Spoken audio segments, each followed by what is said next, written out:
నమస్కారం, నా పేరు శ్రీకాంత్. మీరు చేస్తున్నారు wacky talk in Telugu. So my dear friends, ఈరోజు ఈ వీడియోలో సాధారణంగా మన ఇంట్లో కంప్యూటర్స్ లేదా డెస్క్టాప్స్ ఉంటాయి కదా, సో వాటిల్లో మనం ప్రాసెసర్ని ఏ విధంగా అప్గ్రేడబిలిటీ చేసుకోవచ్చు అనేది ఈ వీడియో అయితే చేస్తున్నాను.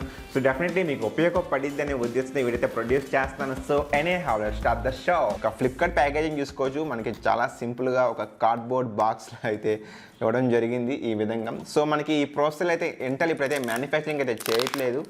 సో బట్ మనకి సెల్లర్ అయితే ఇది న్యూ అని చెప్పి అమ్మడం జరిగింది. సో ఇది మనకి న్యూ అన్నా సరే ఇది మోస్ట్ ప్రాబబ్లీ మనకి సెల్లర్ వారంటీ ఉంటుంది. సో మనకి ఇంటెల్ అయితే ఎటువంటి రిస్క్ అయితే తీసుకోదు ఇన్ కేస్ పాడైపోయినా సరే. సో ప్రాసెసర్ అయితే మనకి ఈ విధంగా అయితే ఇవ్వడం జరిగింది. సో లోపల చూద్దాం మరి లోపల ఏ విధంగా ఉందో. ప్యాకేజింగ్ అంత బాగాలేనట్టుంది. So here we go. చూసారు కదా, ప్రాసెసర్ అయితే మనకి ఈ విధంగా అయితే ఇవ్వడం జరిగింది. సో ప్రాసెసర్కి మనకి బ్యాక్ సైడ్ కోర్స్ చూసారు కదా. సో ఈ కోర్స్ చాలా కేర్ఫుల్గా ఉండాలి. సో మన హ్యాండ్ పెట్టి ఖరాబ్ అయిపోద్ది. సో దాన్ని అయితే చాలా కేర్ఫుల్గా హ్యాండిల్ చేయాలి. సో ఇంకంతే, జస్ట్ మనకి పైన ఒక బాక్స్ లాంటిది ఏమీ లేదు. ఓకే, ప్యాకేజింగ్ అయితే డిసప్పాయింటెడ్ అని చెప్పుకోవచ్చు. సో ప్రాసెసర్ అయితే ఈ విధంగా ఉంది. అండ్ ఫ్రంట్ సైడ్ చూసుకోవచ్చు, ఇది ఖచ్చితంగా యూజ్డ్ ప్రాసెసరే. సో ఎందుకంటే దీని మీద మనకి చాలా వరకు మరకలు ఇవన్నీ ఖచ్చితంగా కనబడుతున్నాయి. సో Q8400 22/2 అనేది ఇక్కడ ఇవ్వడం జరిగింది. సో ఫ్రెండ్స్, ఫైనల్గా మనకి మదర్ బోర్డ్ అయితే ఈ విధంగా ఉంటుంది. సో నేను CPU క్యాబిన్లోంచి మదర్ బోర్డ్ తీసి సో దీనిపైన ఉన్న ర్యామ్ స్లాట్స్ ఎవ్రీథింగ్ మొత్తం రిమూవ్ చేస్తాను. సో ఇంకా ఓవరాల్గా మనకి ఇప్పుడు ఈ యొక్క ప్రాసెసర్ మనం అయితే అప్గ్రేడ్ చేయబోతున్నాం. అట్ ద సేమ్ టైం మనకి యొక్క మదర్ బోర్డ్ టైప్ వచ్చేసరికి LG A775 socket type Intel G41 chip set ఇది. సో ఈ యొక్క మదర్ బోర్డ్లో అయితే ఆల్రెడీ నాకైతే ఇంటెల్ Core 2 Duo ప్రాసెసర్ అయితే ఉంది. సో ఇదర్ ఇస్ మనం ఇందాక ఓపెన్ చేసిన విధంగానే ఇంటెల్ క్వాడ్ కోర్ ప్రాసెసర్ అయితే అప్గ్రేడ్ చేయబోతున్నాను ఈ యొక్క మదర్ బోర్డ్లో. సో దీనిపైన యాక్చువల్లీ మనకి ఫ్యాన్ ఉంటుంది. సో ఫ్యాన్ అయితే రిమూవ్ చేస్తాను. సో ఇక్కడ మీరు గమనించినట్లయితే మనకి చూసుకోవచ్చు CPU సైడ్స్ సరౌండింగ్స్ ఈ యొక్క ఫ్యాన్ మీద అయితే కంప్లీట్గా లాట్ ఆఫ్ డస్ట్ అయితే ఉంది. సో మనలో చాలామంది అయితే కంప్యూటర్ ఖరాబ్ అయిందని చెప్పి పద్దాగా సర్వీస్ సెంటర్కి ఇస్తాము. సో వాళ్ళేమో సిస్టమ్ సాయంత్రం ఇస్తామని చెప్పి ఇంటికి పంపించేస్తారు. సో వాళ్ళు చేసేది కూడా పెద్ద గేమ్ ఉండదు. జస్ట్ ప్రతి కాంపోనెంట్ సపరేట్ చేసి దాన్ని శుభ్రంగా క్లీన్ చేస్తారు.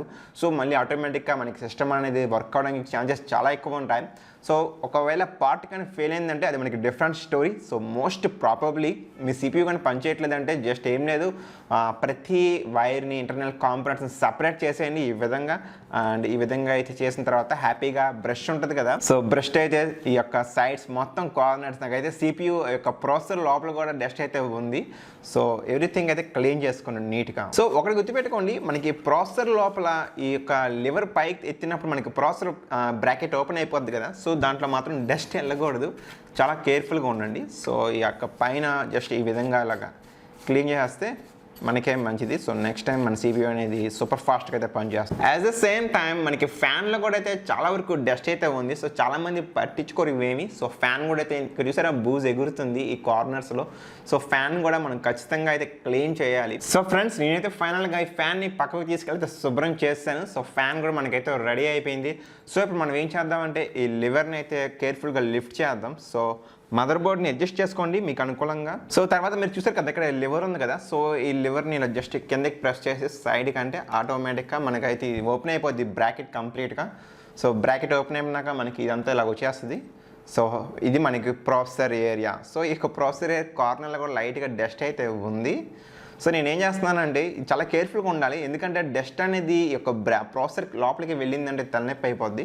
సో జస్ట్ ఇలా ప్రాసెసర్ని లైట్గా సెన్సిటివ్గానే అదిమి పెట్టట్లేదు, చాలా కేర్ఫుల్గా అయితే డస్ట్ని అయితే రిమూవ్ చేసేస్తున్నాను. ఆ ఒక సైడ్ కార్నర్లు ఉంటాయి కదా మనకి. సో నా దగ్గర బ్రష్ చాలా పెద్దగా ఉంది. సో మీ దగ్గర చిన్నది ఉంటే లక్కీ అది. సో చాలా స్మూత్గా అయితే మీరైతే డీల్ చేయండి ఇదంతా. సో ఒకటి గుర్తుపెట్టుకోండి, ఏమాత్రం ఇర్రెగ్యులర్గా ఉన్న మీరు ఇక్కడ ప్రెజర్ ఎక్కువ అప్లై చేసిన సరే పిన్స్ కింద వంగిపోతాయి. సో ఇంకా మదర్ బోర్డ్ మొత్తం ఖరాబ్ అయిపోయినట్టే. సో ఒకసారి కేర్ఫుల్గా చేయండి. లేదు నా వల్ల కావట్లేదు అంటే జస్ట్ మీరైతే టెక్నీషియన్కి ఇస్తే బయట తను చేస్తాడు శుభ్రంగా. ఓకే ఫ్రెండ్స్, ఫైనల్గా నేనైతే ఇదంతా నీట్గా చేస్తాను. So I'm ready. సో ఈ లివర్ని ఇలా పైకి ఎత్తి ఇక్కడ చూసారు కదా మనకి ఇక్కడ గ్యాప్ ఉంటుంది ఈ సైడ్న. సో ఈ సైడ్న ఇలా జస్ట్ ఇలాగంటే పైకి దీన్ని చాలా సెన్సిటివ్గా తీయాలి. సో చూసారా మనకి నేను చెప్పాను కదా కోర్స్ ఉంటాయని. సో ఇవన్నీ చిన్న చిన్న ముళ్ళులాగా ఉంటాయి. సో అవి కోర్స్. సో ఏమైందంటే మనకి ప్రాసెసర్ అనేది ఆ కోర్స్ మీద కూర్చోవడం జరిగిద్ది. సో కరెక్ట్గా ప్లేస్మెంట్ అయినప్పుడు ఆ రెండింటి కాంటాక్ట్ బాగుంటుంది. సో అప్పుడు మనకి ప్రాసెసర్ అనేది వర్క్ అయింది. సో మనం ఫ్లిప్కార్ట్లో తెప్పించిన ప్రాసెసర్ వచ్చేసరికి ఈ విధంగా అయితే ఉండడం జరిగింది. So exactly same processor. ఇక్కడ మనకి సాకెట్ చెప్పాను కదా, LGA775 సాకెట్. సో దానికి సంబంధించిన ప్రాసెసర్ నేను ఫ్లిప్కార్ట్లో అయితే ఆర్డర్ చేయడం జరిగింది. సో ఇక్కడ ఒకటి గమనించండి, మనకి యొక్క ప్రాసెసర్ వచ్చేసరికి quad core processor 8400 so version. So మనకి ఏదైతే డ్యూయల్ కోర్ ఉందో, సో డెఫినెట్లీ డ్యూయల్ కోర్తో పోల్చుకుంటే మనకి క్వాడ్ కోర్ అనేది ఆబ్వియస్లీ బెటర్ పర్ఫార్మెన్స్ ఖచ్చితంగా ఉంటుంది. బట్ అన్ఫార్చునేట్లీ మనకి ఫ్లిప్కార్ట్లో సెల్లర్ అయితే థర్మల్ పేస్ట్ అయితే ప్రొవైడ్ చేయలేదు. సో ఓల్డ్ ప్రాసెసర్కి అయితే థర్మల్ పేస్ట్ అయితే ఆల్రెడీ ఉంది, చూసారు కదా మీరు ఇక్కడ. బట్ ఇప్పుడు నా దగ్గర అయితే థర్మల్ పేస్ట్ ఎక్స్ట్రా నేను పర్చేస్ చేయలేదు.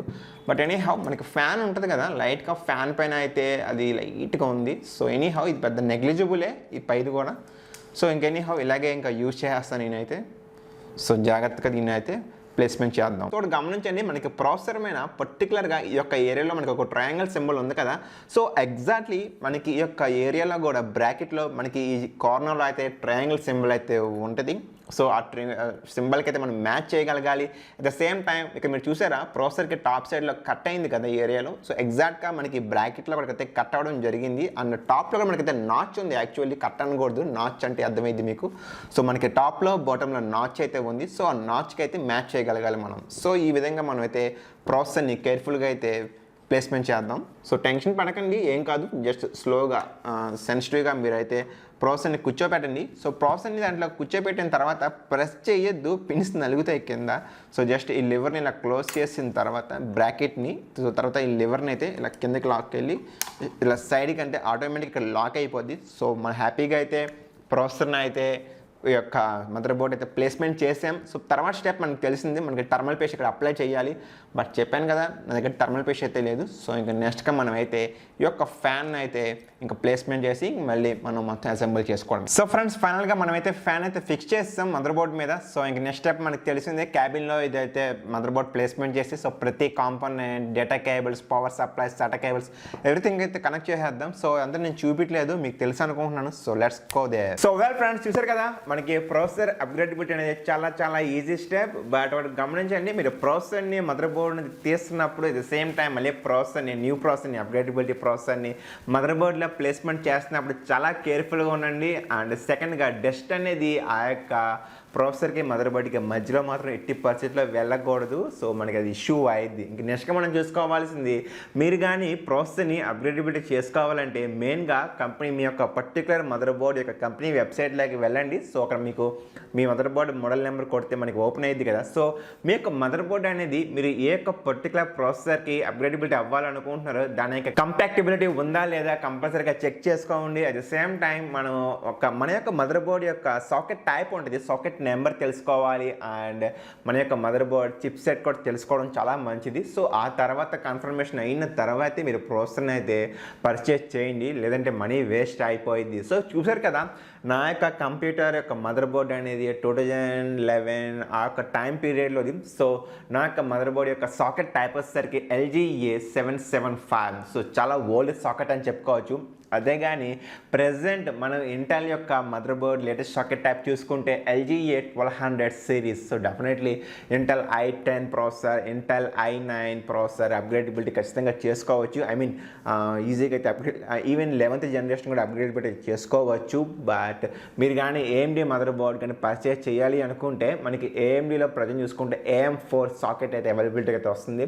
సో మనకి తెలిసింది ఇంకా AMDలో లేటెస్ట్ ప్రాసెసర్ అయిన AMD Ryzen 9 series 5950X series processor అయితే ఈజీగా అప్గ్రేడబిలిటీ అయితే చేసుకోవచ్చు. So well my dear friends, ఈ వీడియో మీకు ఖచ్చితంగా నచ్చిందని అనుకుంటున్నాను. సో ఎనీ హౌ నేను వీడియో సరిగ్గా చేయలేకపోతున్నాను. సో దానికి కొద్దిగా చాలా కారణాలు అయితే ఉన్నాయి. సో ఓకే, ఎనీ హౌ వేరే స్టూడెంట్ అయితే నేను మళ్ళీ వీడియో అయితే ఖచ్చితంగా ప్రొడ్యూస్ చేస్తూ ఉంటాను. బట్ కొంచెం టైం అయితే ఇలాగా వేరే టైం నడుస్తూనే ఉంటుంది.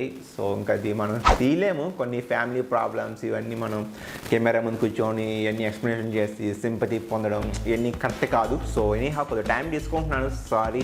బట్ కంపల్సరీగా మళ్ళీ మీ ముందుకైతే నేను యాజ్ యూజువల్ ఇంకా హై క్వాలిటీతో అయితే వీడియోస్ ప్రొడ్యూస్ చేస్తాను. అండ్ కంటెంట్ కూడా మెయిన్గా ఉండేది చూసుకుంటాను. సో మీరు కానీ మన ఛానల్ ఫస్ట్ టైం సబ్స్క్రైబ్ చేసుకొని పక్కన ఉన్న బెల్ ఐకాన్ కూడా యాక్టివేట్ చేసుకోండి. Thank you so much for love, support and commitment. ధన్యవాద్.